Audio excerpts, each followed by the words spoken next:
Good morning, good evening, good day, and welcome to Dramabuds. I'm Francine. I really love K-dramas, and I'm going to spend as much time as I want talking about them. Welcome to my podcast.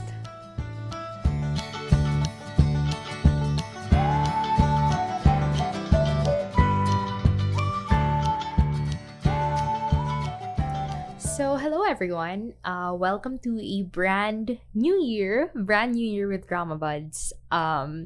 Excited to talk about even more K-dramas and tropes and everything in this new year. And we're going to start it out with, the man, the myth, the legend himself, Moon Lover's Scarlet Heart Ryeo.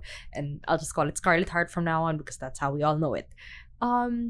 This is a classic. This show is a classic. It's kind of insane how popular this is. I mean, even before I became a K-drama stan. So, little background on me, of course. Back in 2016, I was still an avid EXO-L, a fan of EXO.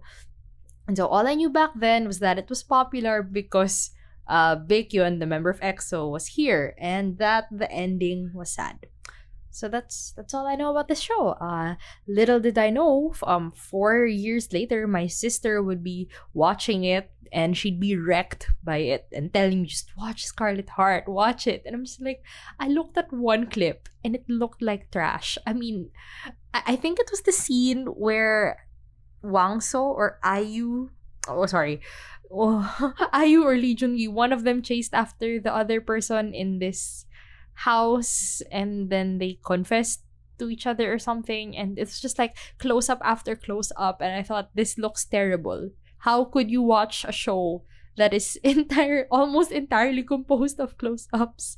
But okay, yeah, I assessed that it was trash and I would not watch it. But as we all know, Kang Hanul happened, and aside from Kang Hanul happening to me, it came on View. And so I thought, you know what, it's time. I will accept that it's trash. I will try my best to watch it. And I did. I watched it in 3.5 days. I was hungover on one of those days. It was crazy, but I forced myself to stay awake, to stay alive and present so that I could finish this show in 3.5 days. And I cannot believe that I enjoyed it as much as I did. Ever since this show, I've realized, you know what? Trash is fine. Trash is tolerable. I can deal with trash. I can watch trash. I haven't watched a lot of trash since then, but I'm sure if it, if it touches my heart or if it, engages me the way this show engaged me, I would love trash. Let's all watch trash. So yeah, what this show taught me, aside from whatever moral lessons there may be, is that it's important to reframe your perspective when you're watching things. When you accept that a show is trash, you appreciate what's really, really good about it even more. Okay? And just because of how insane this show is, so much happens in it. So there will be, barely any recap here. I'm just going to introduce the characters and then we're just gonna go all in on my thoughts on this damn show. Okay, so first is Haesu, played by IU. So Hajin, which is her name in the modern world. Yes, it's a time travel show, kind of. So Hajin is like, she's shackled with debt, she's alone, she's homeless, and she's by a lake, she's drinking, she's sad, and then she saves a kid from drowning, and then she drowns, and then she sees an eclipse in the sky through the water or something, and then when she, floats back up, she's in a bathhouse surrounded by men. Okay, and then she escapes that and finds out that in this world, in this life, she is in the Goryeo era, and the men that she saw in that bathhouse were the princess who lived in the palace. And so in this world, in this life, she is Haesu, who is the cousin of Wang Wook, the eighth prince, the eighth prince's wife, Lady Hae, played by Park Ji-yoon. Did I explain that right?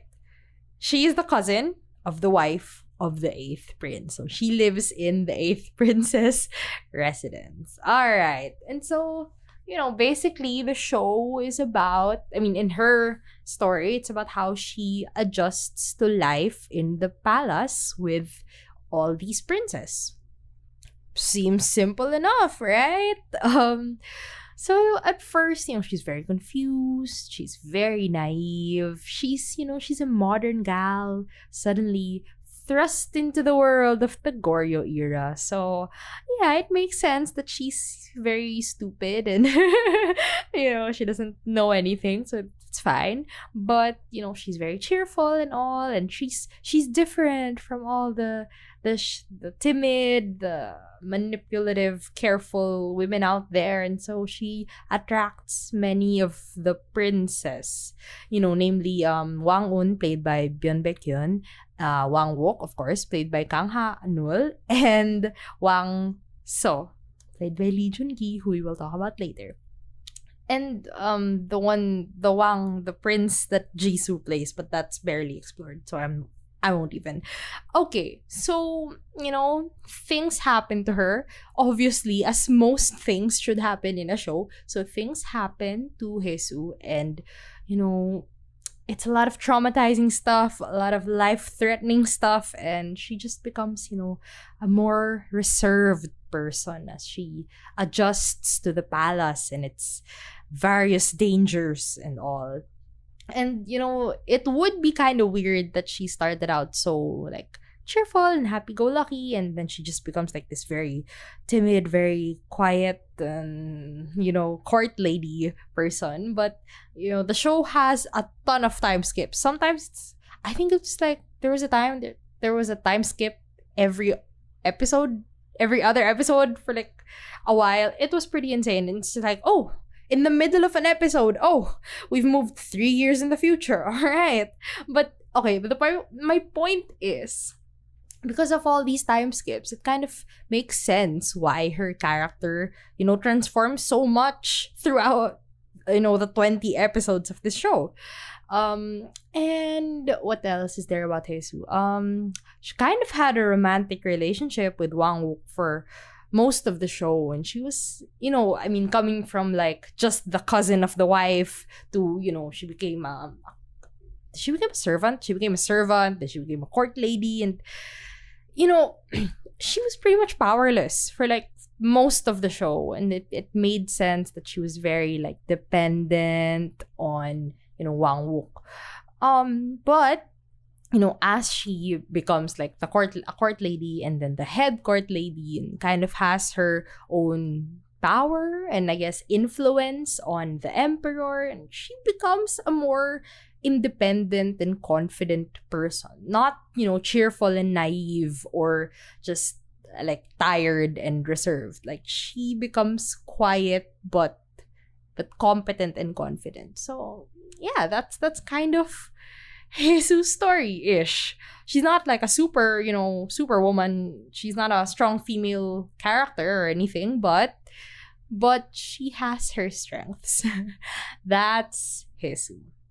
Our next, of course, main character is Wang So, played by Lee Jun Gi. So Wang So is the 4th prince, and essentially he was exiled, quote unquote, from the palace by being adopted by another family that, as when he stayed with him, he was kind of abused as a form of training or something. I think they're, like, warrior people.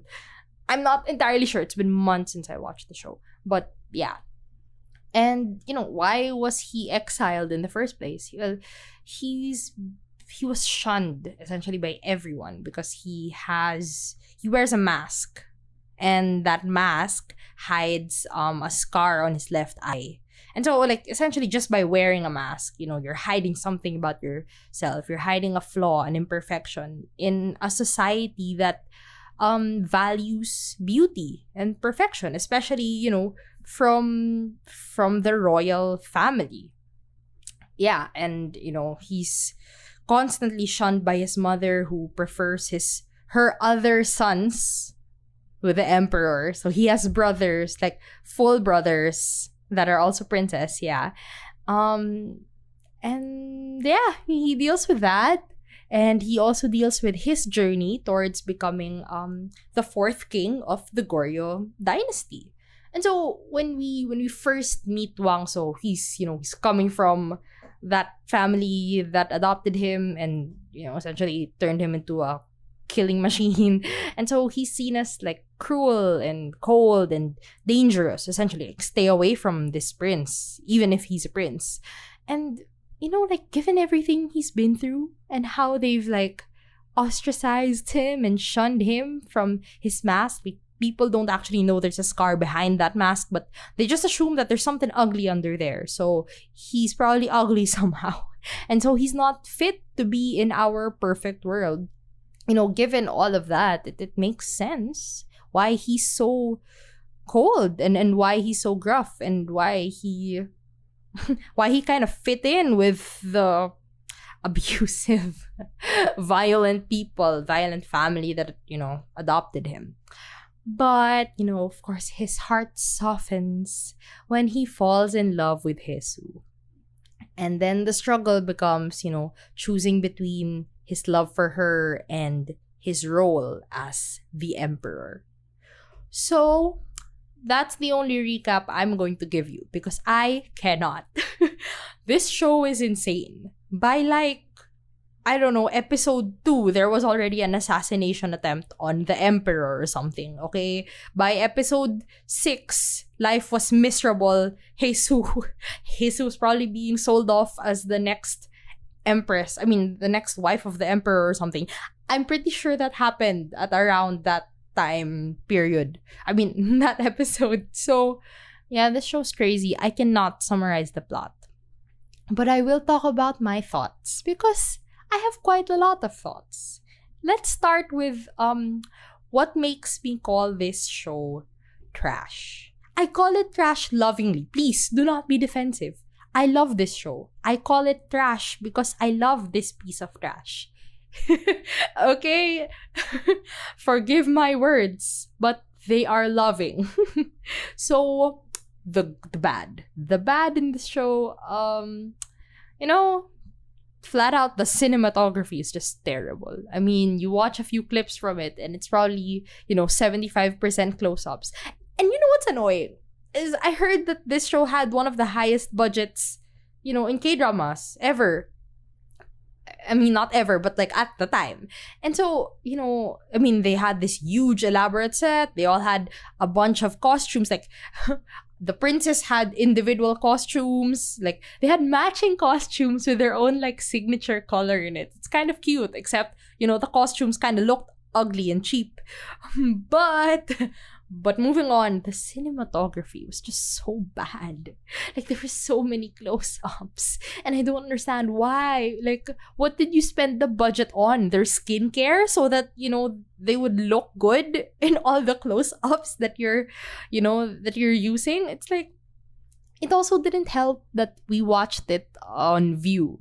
And so, like, the quality just is not that great. So, maybe one day Scarlet Heart will be on Netflix and I will watch it in its Netflix HD glory, and it will probably still be terrible, but I will be able to see their skin at its best. I mean, I don't know, just watch it for like one episode. Okay, maybe not the first episode because it's kind of terrible. But you'll just notice, okay? You'll notice that most of their faces are like, it's not even a normal close-up. It's like their chin is cut off close-up. It's that bad. It should not be that close. Oh, I don't know why this director has this particular style, but whatever. It was whatever. Okay, it was just bad. Moving on. You know what else is bad about this show? The writing. And you would say, what? What do you mean you like a show with bad writing? Hear me out. The writing's bad in the light parts, in the comedy parts. It's just so cringy. Like the jokes or whatever banter they tried to, write with all the princess. It was just so bad. I don't know how to describe it. Cringy is the word, which is, I don't usually like the word cringy because what does cringy even mean? Cringy can mean anything to anyone. Like, some people may find it funny. Maybe corny? Corny is the word, or it's just like, what do you call that humor where you have to elbow people just to see, like, haha, that's the joke. That kind of humor. It's pretty terrible. And I hated, like, the first few episodes, I guess, because that was when they were still pretty happy and they were making jokes and being comedic. And I hated it because it was terrible. And, okay, in some ways, the plot itself is kind of insane. And, maybe if I didn't accept that this show was trash, I would think that's a bad thing about it.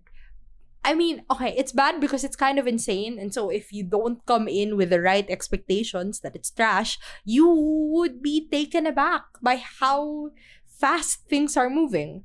But that will be further discussed later. Wait for it.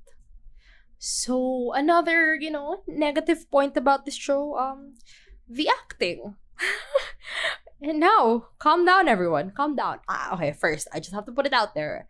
Not going to lie, even as an EXO stan, Baekhyun was terrible in the show. I mean, makes sense why he never acted in a K-drama or in a movie after this. Because it was really bad. I mean, Baekhyun as Wang-eun was like, I know he's like the comedic prince, he's the comedic relief, whatever. But it was really bad. And it didn't help that the writing, that his parts were mostly comedic and that the comedic writing was bad and cringy. So yeah, Baekhyun was cringy. And okay, I think this is also related to writing. And so it's not entirely the actor's fault. It's not even entirely the director's fault. Like, at the core of it, the characters, the other princess, aside from the ones I will discuss later, the other princess and the supporting characters, they're very one-dimensional. I mean, there's the funny prince, there's the nice artsy prince, there's the evil, manipulative, ambitious prince. There's the mother who hates her ugly son, queen. Essentially, they're all pretty one-dimensional. And so, I feel like even the actors, even the director didn't know, how can we make this, interesting? How can we switch it up? But why would we switch it up? You're not going to change. You're going to be exactly the way you are throughout your entire, run in this show. So, why bother trying to add some nuance to the acting? Just act. And so, yeah, I feel like that's not entirely the actor's fault anymore. It's really like the core of their character is pretty much not worth putting in that much effort for. So yeah, that was bad. And lastly, IU. Everyone knows I love IU. I mean, IU as Lee Ji-an is a revelation, right? But IU was Hesu. And it's not like, it's her first time acting or it's her first few roles. It's like, no, she's had a lot of experience by now, but this was really bad. I mean, she's good at tearing up and crying. She's good at the emotional stuff by now. But I also think this might be the director's fault. She had like this one facial expression, the scared deer look, which was constantly her face throughout most of the show. When she was a happy-go-lucky, cheerful person, when she was, traumatized and sad and scared, when she was reserved and quiet, when she was, confident but still kind of scared and sad. She was, a petrified deer. And it didn't help that her face was just, the shot was a close-up to the maximum and it was just, her face, the same face for all 20 episodes. She's pulled that face at least once in every episode. And so, I mean, it makes sense in the plot, right? She's a modern girl thrust into a world that she did not know much about. And then, came all the stuff that happened to her, the traumatizing things, the fear, the pain. It makes sense that she is scared and that she is a petrified deer. But 20 episodes, one face. Okay? You cannot blame people for getting sick of it. And just, I mean, I heard like, IU's reputation as an actress kind of went down because of this role. And I feel really bad for her. But, somehow she made her way into becoming Lee Ji-an. So, all is well. This role was bad. She did her best, I guess. Still bad though. But that's most of the bad. For me at least. Like, that's it. After this, it's all good stuff. And that's crazy for a show that I call trash.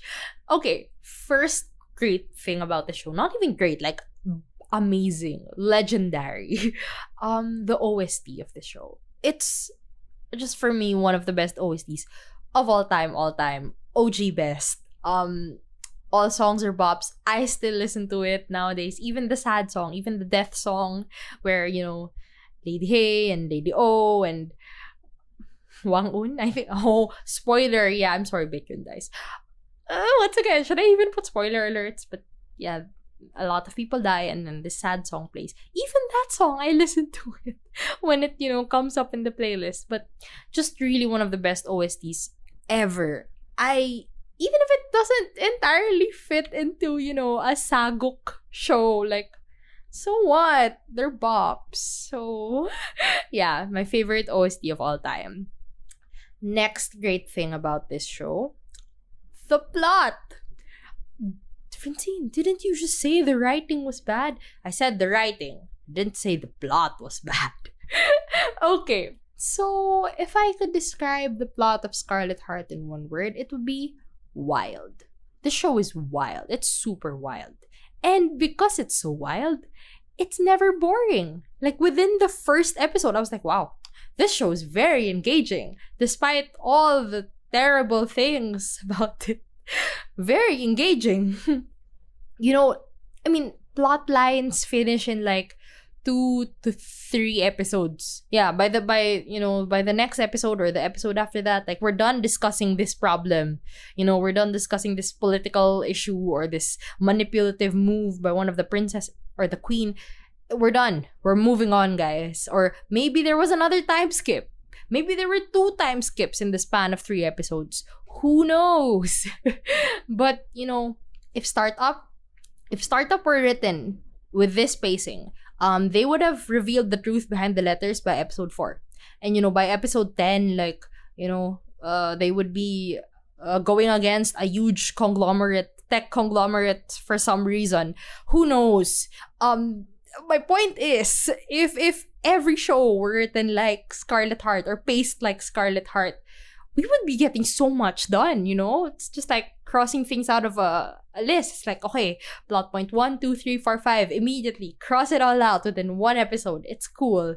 We're gonna get through this. And when you accept that the pacing and the plot itself is kind of insane, and yes, it's unrealistic, it doesn't even fit the mood of a Saguk that well. I've heard some of those criticisms. I don't fully understand it because I don't watch a lot of Saguks. But yeah, if you just go along with the ride, it's a solid ride. It's a great, wild, fun ride. And you're going to enjoy it. Once again, just accept that it is what it is, which means it's not that great in many aspects. And that's how you will appreciate the great aspects that are actually there. It's a very polarizing show. Next good thing about the show is Wang So, Lee Joon-gi's role. So, Lee Joon-gi is the best actor in this cast. He's miles ahead of everyone else, like in the main cast, which is like IU plus the princess. Except for maybe Kang Hanul. He's the only one that's kind of like pretty good, but I'll explain that later. Wang So is the most like layered character, right? I mean, okay, if you stopped your image at him being like, cruel and aggressive and manipulative, then, you're just like the rest of the people who shunned him and ostracized him and made him into that cruel and cold and aggressive person. Okay, like, he's a product of how like society and how his, quote unquote family treated him. And so like it's kind of amazing to watch how he like unpacks all of that and comes out like even stronger and even finds love despite everything. It's, I don't know, he's just so interesting. He's gone through a lot, and so even if he comes off as like, this guy is bad, he's mean, he's aggressive, but because he's so layered and because he's actually gone through a lot of like injustice and painful things in his life, like you sympathize with him. I hope people sympathize with him, because it kind of hurts to go through all of that and still be seen as, the evil king, the evil emperor. So yeah. Another good part of this show is Wang Wook. Look.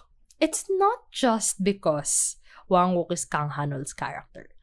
Though it helps that Kang Hanul is portraying him, because he's also great. I mean, I'm just saying, like, he's the second best actor in the show. But, the thing I love about Wang Wook is how a lot of people don't actually understand his character. Like, everyone just thinks, oh, he's the nice prince, he's the second lead syndrome.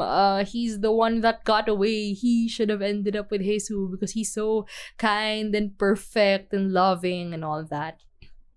But I mean, he is all those things, sure, but you have to understand that his main like character trait, I think, based on how I understood him, is his need, or like his focus on self-preservation.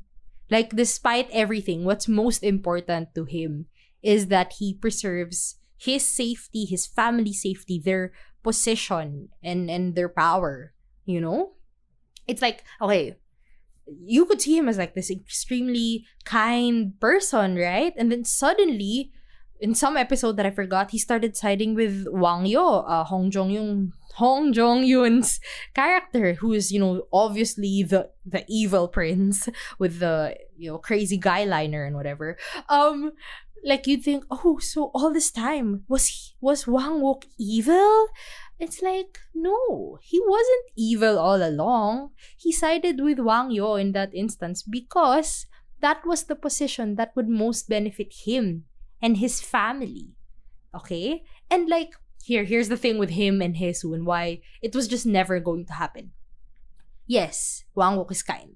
Yes, he did love Jesus. But once again, he always put self-preservation first. And so, actively choosing her and actively fighting for her would put him in danger, or his family, or like would put their position in danger. And so he could lose his place in the palace. They could lose their place in the palace. They could lose their chance for, for him to be emperor, or for his sister, Kang Hana's character, to be the empress.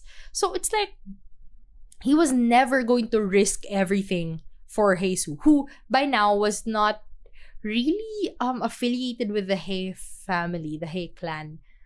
Because his wife, Lady He, died, and then Jesus became a servant, I think. And then she became a court lady. Like, it was just not going to happen, right? And so, like, that's the annoying thing about Wang Wook. It's like, you had her. She loved you. She was all in. She was just waiting for you to do something, but you never did anything. Not because, you were scared of rejection or whatever traditional second lead stuff, excuses that people would say. Like, he just didn't do anything because it was more important for him to maintain his position in the palace. That's it. And so he's just so fascinating to me, because I just love, I love how he's not one-dimensional like the other princes. Like, the fact that I could say something about him more than he's the kind prince, he's the smart prince.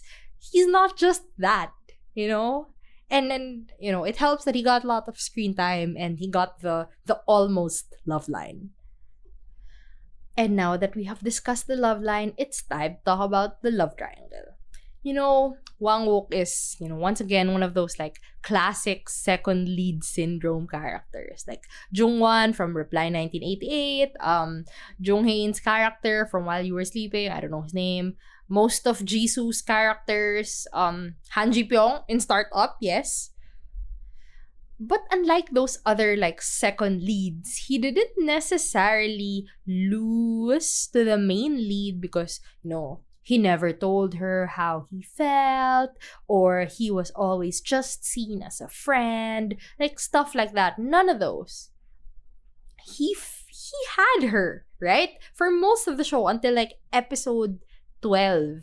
We all pretty much thought Haesoo and Wang Wook would be the main couple, right? Because, it was pretty much shown there. Lady Hae, his deceased wife, literally told Haesoo, like, go after him when I die. All yours, something like that. And, at this point, everyone was wondering, why is Lee Joon-gi on the poster with IU most of the time? Not Kang Hanul. The love line is obviously going in their direction. But alas, the greatest bait and switch ever that no show has properly and successfully pulled off since then is, suddenly just Wang Wook out, Wang So in. By episode 12, we kind of knew, what, Wang Wook, there's no hope for him and Haesoo anymore. Like they've both given up on that, on them finally ending up together. But it was Wang So who, literally swept Haesoo off her feet. And the thing is, like,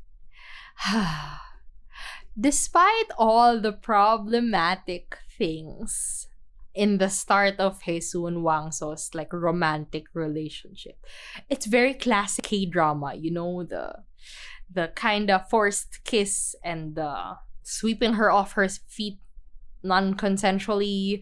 It's classic K-drama. Doesn't excuse it, doesn't mean it's acceptable, but it is what it is. And it's not like it's super old that it's like this is the norm. It's like we've kind of progressed since then, but okay, we acknowledge that it is problematic. All right, next.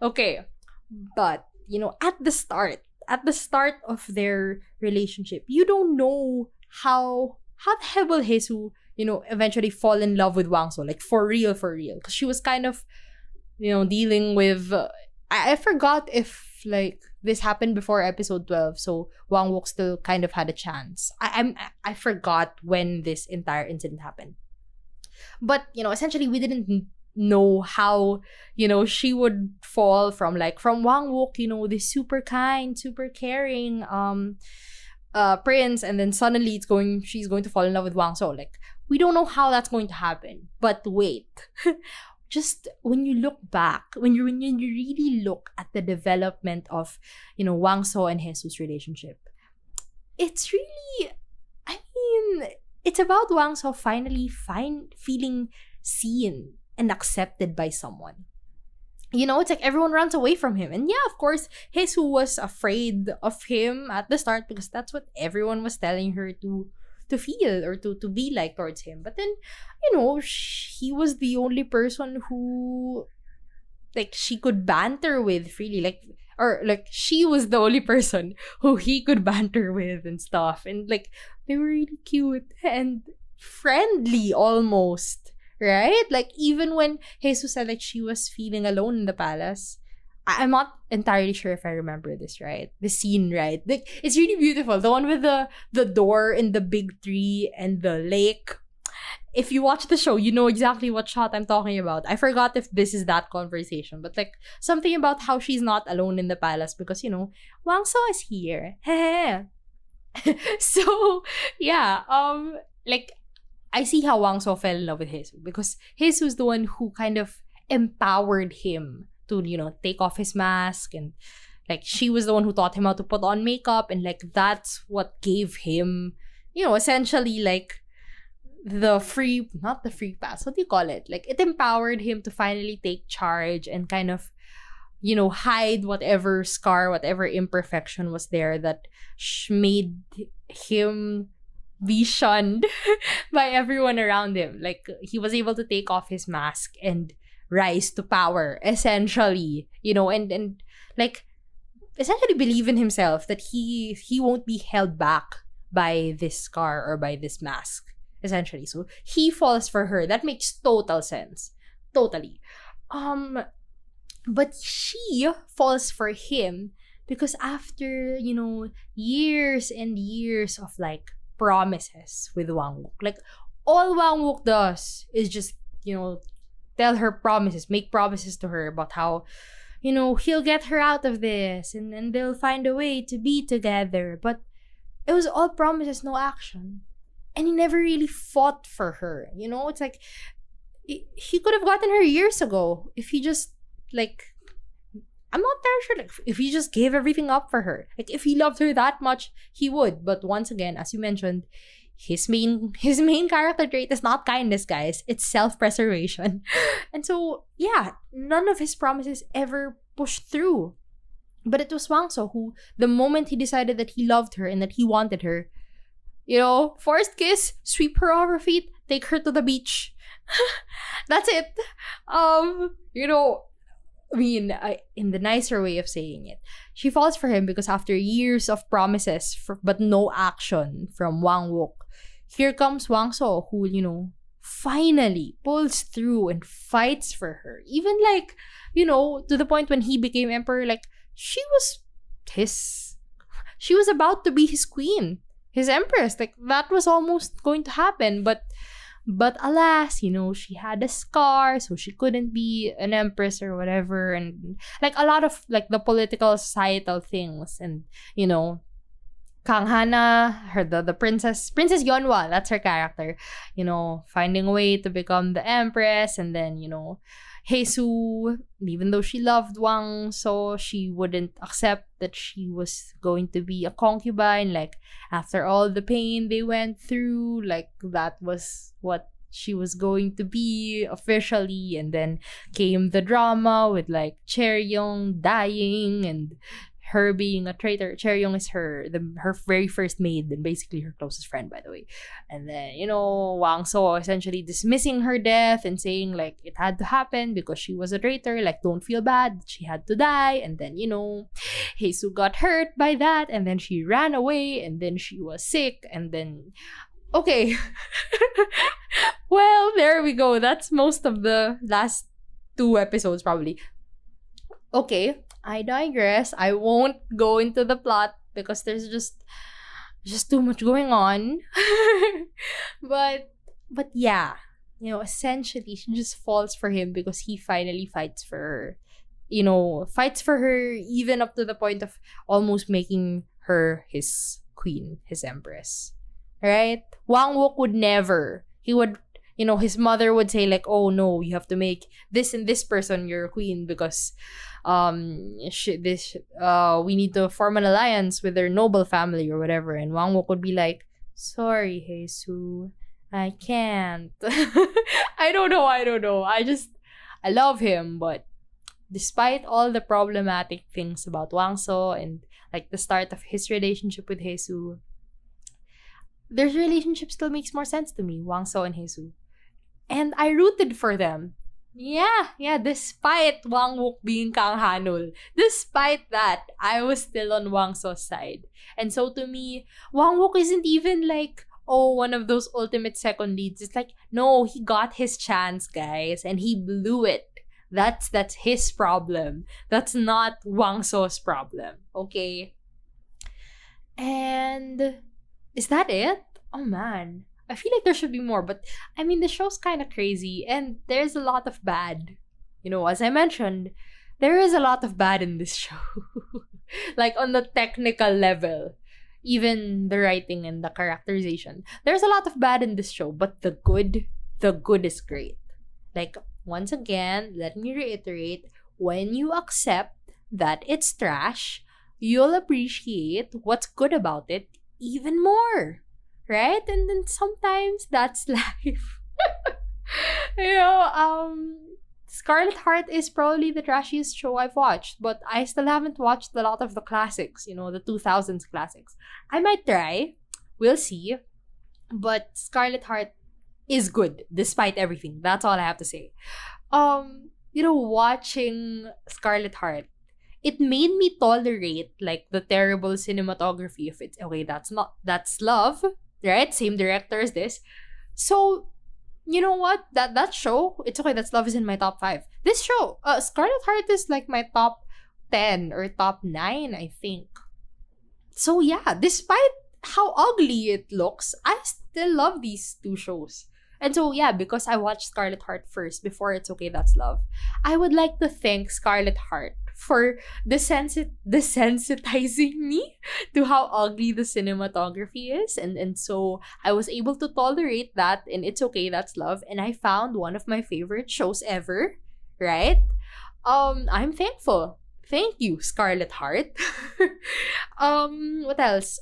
Even if it's insane, like the pacing of the show is incomparable. No show has come close to the pacing of this show. I think I will get back to you on that if I find another show that is kind of as intense or as engaging as this is for me.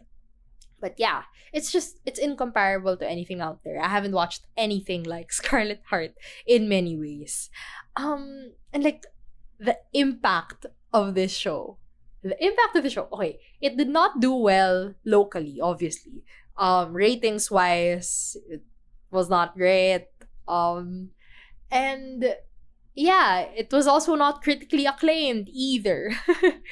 But internationally, the impact of this show years later, I mean, actually even while it was airing, aside from, Baekhyun being there and EXO being the biggest group at the time, aside from that, like, the show really blew up because, I heard about it outside of like my K-pop circles. So yeah, the show was huge, and it's still pretty huge until now. Like, people are still clamoring for season 2, even though I don't know why people would ask for season 2. Like, what is going to happen in season 2? They're not going to go back to the Saguk era, the Goryo era stuff, and what? So you just want to see what happens to them in the future? Like, what is season 2 going to be about? I don't understand. And also, like, they cannot afford all these actors anymore.